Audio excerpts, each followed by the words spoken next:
Indo British advanced pain clinic నొప్పి మాయం surgery దూరం ఫర్ అపాయింట్మెంట్స్ 9155515563.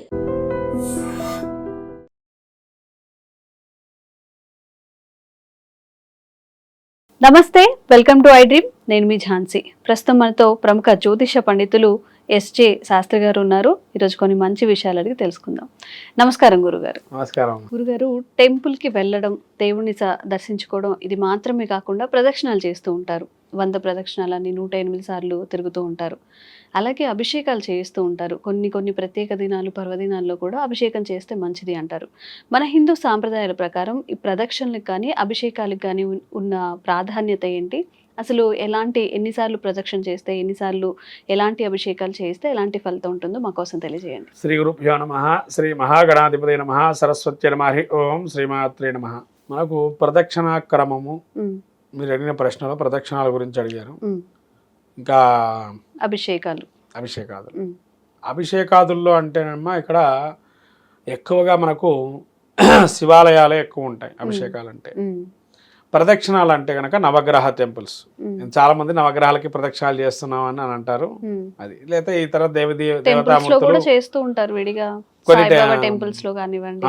శివాలయంలో చేస్తూ కొన్ని టెంపుల్స్ లో ప్రదక్షిణాలు చేయడంతో కూడా కొన్ని కోరికలు తీరుతాయని చెప్పి అంటుంటారు. అయితే ఇప్పుడు మీకు ఇక్కడ ముఖ్యంగా మనకు హైదరాబాద్ పట్టణంలో, నగరంలో చిలుకూరు బాలాజీ ప్రదక్షిణాలకి పెట్టిన పేరు.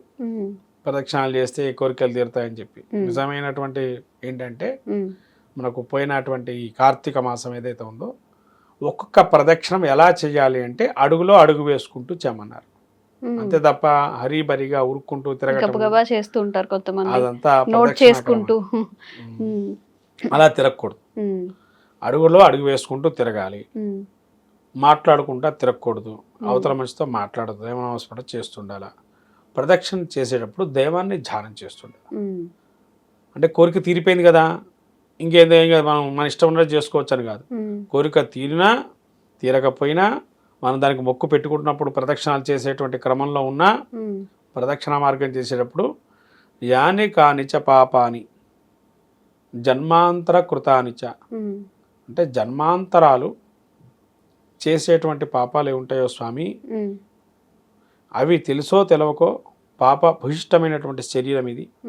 ఈ శరీరాన్ని మళ్ళీ పునీతం చేయటానికి నీ యొక్క పాజిటివ్ అనేదైతే సెన్సిటివిటీ మనకు ఏదైతే ఉంటుందో, నీ యొక్క ప్రదక్షిణ మార్గంలో నీ తిరగటం వల్ల మాకు ఈ నెగిటివ్ ఎనర్జీ మన శరీర భాగంలో కానీ శరీరంలో ఉన్నటువంటి అవయవాల్లో నుంచి తీసేసి ఆరోగ్యాన్ని, అట్లానే మనకుండేటువంటి బుద్ధి కుశలత భావాలు ఏవైతే ఉంటాయో అవి మంచి జ్ఞానాన్ని ఇవ్వాలి అని చెప్పి పాపాత్మ పాప సంభవ త్రాహిమాం కృపయాదేవ శరణాగతవత్సల. అదే నీకు కుమార్తెను, నీకు బాలిక కానీ బాలుడు కానీ నేను ఉన్నాను. నా యొక్క పాపాలని భూయిష్టమైనటువంటి పాపభూయిష్టమైన శరీరంలో అవన్నీ తొలగింపచేసి నీ యొక్క లోకాన్ని, అంటే త్రాహిమాం కృపయాదేవ శరణాగతవత్సల అన్యథా శరణాస్తి, నీవించిన దైవం ఇంకోటి లేడు స్వామి అనే ప్రదక్షిణాక్రమాన్ని చేయటం వల్ల నీ పాదాలు స్పర్శనం చేస్తున్నాను, నువ్వే ఇంకా నాకు దిక్కు స్వామి అని చెప్పి ప్రదక్షిణాక్రమం చేయటం. అంతేగాని వాడ నువ్వు దిక్కు కాకుండా ఈ పక్కన ఉన్న ఫ్రెండ్స్తోని చిట్ చాట్ చేస్తూనో, సెల్ ఫోన్లు చూస్తూనో, సెల్ ఫోన్లు చూడండి కానీ సెల్ ఫోన్లో దేవుడి యొక్క పదార్థాన్ని వినండి, దేవుడి యొక్క సాన్నిధ్యాన్ని పాటలు పెట్టుకోవటము, దేవ లీలలు వినటము, అలా ప్రదక్షిణాక్రమంలో చేయొచ్చు. కానీ అంటే అది కూడా ఏంటి, ఆ దేవుడికి సంబంధించిన ప్రదక్షిణాక్రమం ఏ దేవతగా చేస్తావో ఆ దేవతాక్రమంలో ఆ దేవతకి సంబంధించి చేయాలి. కానీ నీ ఇష్టం ఉన్నది కూడా కాదు. ఇప్పుడు విష్ణుమూర్తికి వెళ్ళావు, విష్ణుమూర్తికి సంబంధించినటువంటి ఇది, అమ్మవారికి వెళ్ళావు, అమ్మవారికి సంబంధించినటువంటి గీతాలు కానీ అవి, అట్లా అయ్యవారికి వెళ్ళావు, శివుడి దగ్గరికి వెళ్ళావు, శివుడి యొక్క స్తోత్రమాలికలు, అలా చేసుకుంటూ ప్రదక్షిణం చేయాలి. ప్రదక్షిణం కూడా అడుగులో అడుగు వేసుకుంటూ ప్రదక్షిణం చేయాలి. అందుకనే మనకి పెళ్లిలో కూడా వివాహ బంధనంలో సప్తపది అని ప్రత్యేకంగా 7 అడుగులు అని అంటారు. అంటే అంత ప్రాధాన్యం, అడుగుకి అంత ప్రాధాన్యం. కార్తీక పురాణంలో కూడా ఏం చెప్పబడింది, ఎన్ని అడుగులు ప్రదక్షిణం చేస్తావో అన్ని అడుగుల పుణ్యం కలుగుతుంది, విష్ణుమూర్తి అనుగ్రహం కలుగుతుంది అన్నాడు. అన్ని అడుగులు అంటే అన్ని జన్మలంతలు అని మనకు సూక్ష్మంలో మోక్షం అనేది కార్తీక మాసంలో 5వ 6వ అధ్యాయంలో ఉంటుంది. సూక్ష్మంలో మోక్షాలు, ధర్మాలు, ధర్మ సూక్ష్మాలని కొన్ని ఉంటాయి.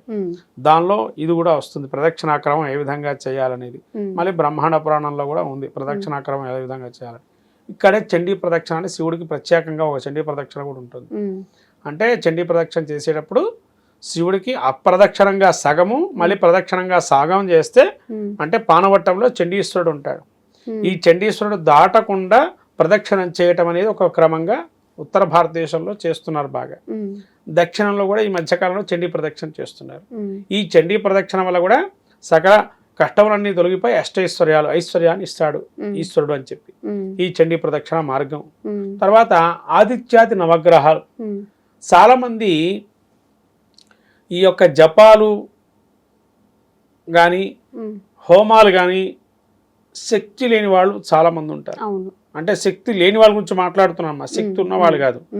ధనమున్నా లోభగుణం అనేది ఉండకూడదు ఇక్కడ. అంటే లోభం వీడాల. అది హోమం చేస్తే నా సొమ్ము అయిపోతుందేమో, జపం చేస్తే సొమ్ము అయిపోతుందని ఇక్కడ విషయం కాదు. అది సివియర్, అంటే చాలా బాధాకరమైన స్థితి ఉంటే కనుక ఆక్రతు చేయాల్సిందే. జపం కావచ్చు, హోమం కావచ్చు. దాన్ని తప్పించుకునే ప్రయత్నం మనం చేయకూడదు. ఎందుకంటే ప్రదక్షిణాలు చేస్తే పోతుందా, అన్యథా శరణాస్తి అన్నాడు. శక్తి లేనివాడు ఇంకా అదే ప్రదక్షిణ క్రమే చేస్తాడు. శక్తి ఉన్నవాడు హోమాది యజ్ఞాది కృతువులు చేయమని సాక్షాత్తు బ్రహ్మే చెప్పాడు. శక్తి లేనివాడు అన్నాడు ఇక్కడ. శక్తి ఉన్నవాడు అన్నీ చేయొచ్చు. శక్తి లేనివాడుకు ప్రదక్షిణాక్రమమో, ఏదో ఇంత నైవేద్యం పెట్టడం, లామిచ్చాది పంచపూజా క్రమమో, పసుపు కుంకుమ గంధం వేసి దండం పెట్టుకో, పువ్వు పెట్టి దండం పెట్టినా చాలునో చెప్పాడు. కానీ శక్తి ఉన్నవాడు అలా చేయమని చెప్పలేదు దేవుడు ఎక్కడ కూడా. శక్తి ఉన్నవాడు అలా చేయరు, శక్తి లేనివాడు కూడా తన శక్తి కొలది చేయమన్నాడు పూజ. శక్తి అంటే నథింగ్ బట్ తన యొక్క స్థితిని బట్టి అలా చేసుకోవాలి. ఇది ప్రధానమైన అంశం ఇక్కడ. తర్వాత అభిషేకాలు. శివుడికి నానా రకాల అభిషేకాలు ఉన్నాయి. పాలుతో అభిషేకం చేస్తే సుఖమని, పెరుగుతో వస్తే సంతాన వృద్ధి అని, సంతానం మంచిగా జరుగుతుందని, మళ్ళీ తేనెతో అభిషేకం చేస్తే మధురమైనటువంటి వాయిస్, మధురంగా మాట్లాడటం, ఎవరిని నొచ్చుకోకుండా మాట్లాడటం అని, అంటే నొప్పించకుండా మాట్లాడటం, తన పని తను చేసుకోవటం. తర్వాత నెయ్యితో అభిషేకం చేస్తే ఆయుర్వృద్ధి అని.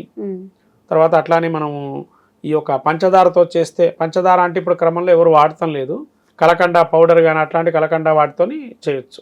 అలా చక్కెరతో చేస్తే కంఠపుష్టి అని, ఇష్టకార్య సిద్ధి అని. తర్వాత అభిషేకంలో మనకు విరివిగా వాడేవి ఇంకా చెరుకు రసం, ఇక్షురసం అంటారు దాన్ని శివుడికి. ఆ ఇక్షురసంతో అభిషేకం చేస్తే కనుక మనకు ఐశ్వర్యం కలుగుతుందని. తర్వాత మళ్ళీ కూడా ఈ చక్కెర పౌడర్తో చేస్తే వివాహ ప్రాప్తని.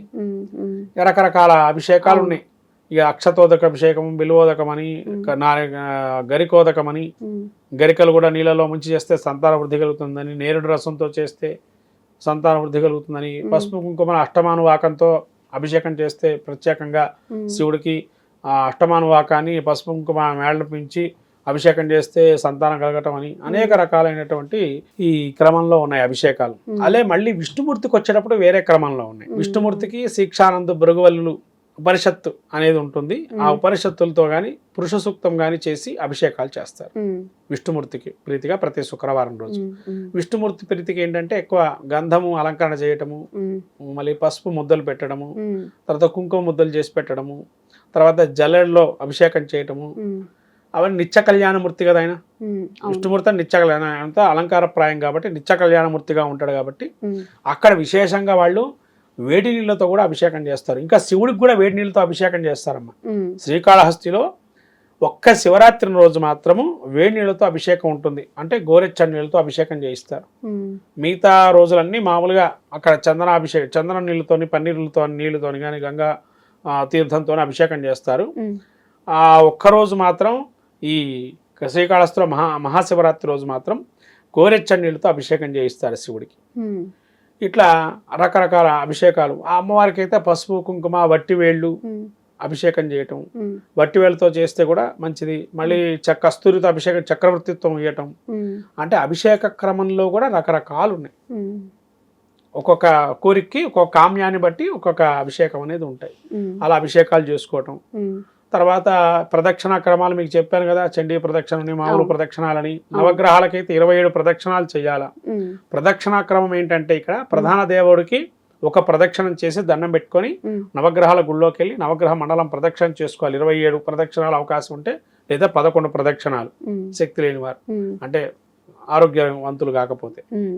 ఆరోగ్యంగా ఉంటే 27 ప్రదక్షిణాలు చేసుకొని అధిదేవత ప్రత్యదేవతలు అలా ప్రదక్షిణా క్రమం చేసి మళ్ళీ ప్రధాన దైవాన్ని నమస్కారం చేసి ప్రధాన దైవానికి మళ్ళీ 11 కానీ 5 కానీ శక్తి కొలది మళ్ళీ ఆరోగ్యంగా మనం ప్రదక్షిణం చేసి అప్పుడు తీర్థ ప్రసాదాలు తీసుకొని అర్చనాది కార్యక్రమాలు ముందర చేసుకోవచ్చు, తీర్థ ప్రసాదాలు తీసుకోవచ్చు. అదొక క్రమంగా మనం ప్రదక్షిణా మార్గాలు వివరించుకోవచ్చు. ఇలా ప్రదక్షిణా మార్గాలు కానీ అభిషేకాలు కానీ చేయటం వల్ల మనకుండేటువంటి వ్యక్తిగత జాతకంలో ఉండేటువంటి దోషాలు కానీ అవన్నీ తొలగిపోవటానికే ఈ ప్రదక్షిణాలు కానీ లేదా ఈ అభిషేకాదులు కానీ. అంటే బ్రహ్మదేవుడు కలిపురుషుడు అంటాడు, స్వామి మరి నేను కలిపురుషుని బాధించాలంటే ఎట్లా అని. మరి బాధించడానికి దేవుడికి దూరంగా పెట్టాలి కదా మరి. అందుకే దేవుడికి దూరంగా పెట్టినప్పుడు వాడు కర్మ అనుభవిస్తూ ఉంటాడు, అనేక రకాల ఇబ్బందులు పడుతుంటాడు. మళ్ళీ వాడి దగ్గర చేరాలి అంటే దైవ కార్యక్రమాలు, ఇది కలియుగం, 3 రెట్లు చేస్తేనే ఏదైనా ఫలితం ఉంటుంది, 1 రెట్టుతో సరిపోదు. కాబట్టి 3 రెట్లు చేస్తూ ఉండాలి. ప్రతిదీ కూడా అభిషేకం వాళ్ళు చేశానండి పలానా ఆయన చెప్పాడు అది సరిపోదు, మళ్ళీ మళ్ళీ అలా చేస్తూ ఉంటేనే మన పరిపక్వత, కర్మ పరిపక్వత అనేది కలిగి మనకు శుభాలు కలుగుతాయి. నిజంగా చాలా మంచి విషయాలు తెలియజేశారు గురుగారు. ధన్యవాదాలు. నమస్కారం.